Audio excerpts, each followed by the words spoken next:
Hello, my name is Gabriel Constantine, and today I'll be doing a brief introduction on skeletal structure for slime tutoring. First, in case you don't know, what are bones?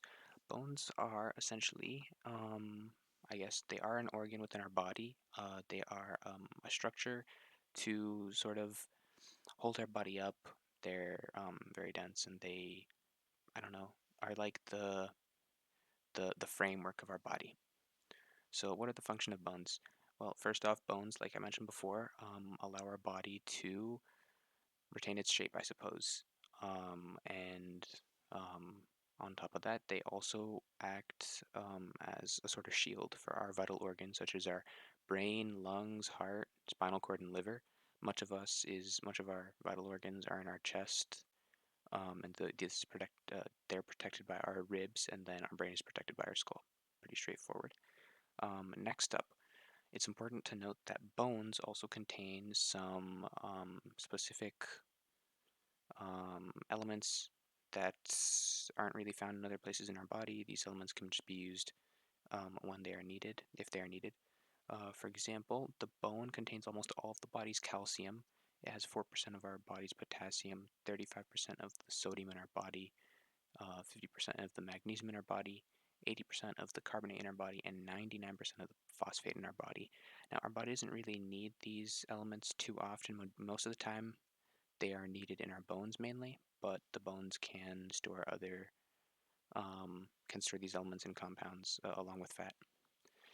Next up, another function is that bones allow our muscles to sort of be more efficient, because if we had no bones, our muscles would kind of make us like wiggle around, but they wouldn't really be able to specifically move a part of our body. So what this is showing here is that if we wanted to look upwards, the bones can pull down on the back of our head to make us look up.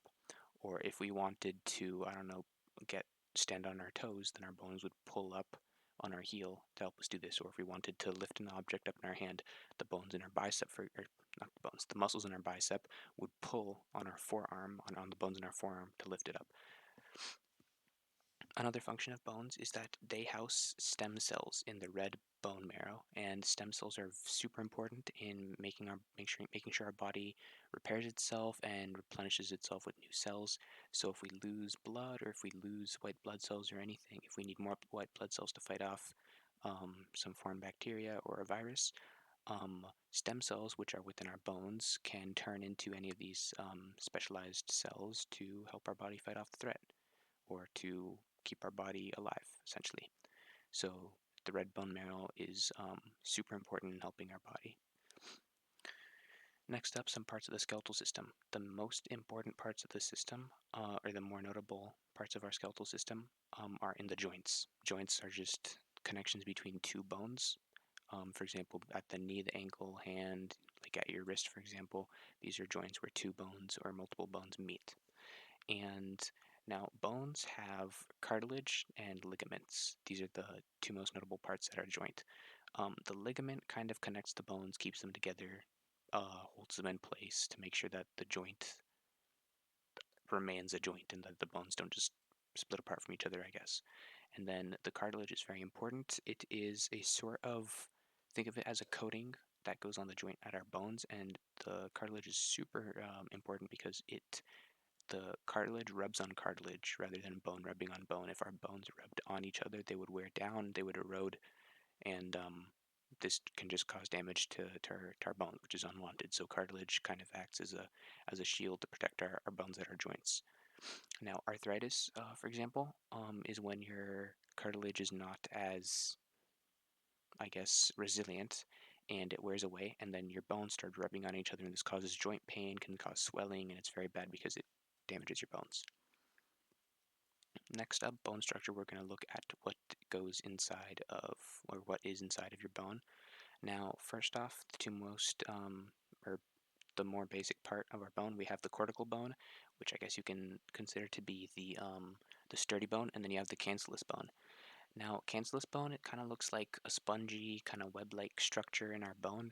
It's made this way so that our bones are less heavy, so we're not extremely sluggish.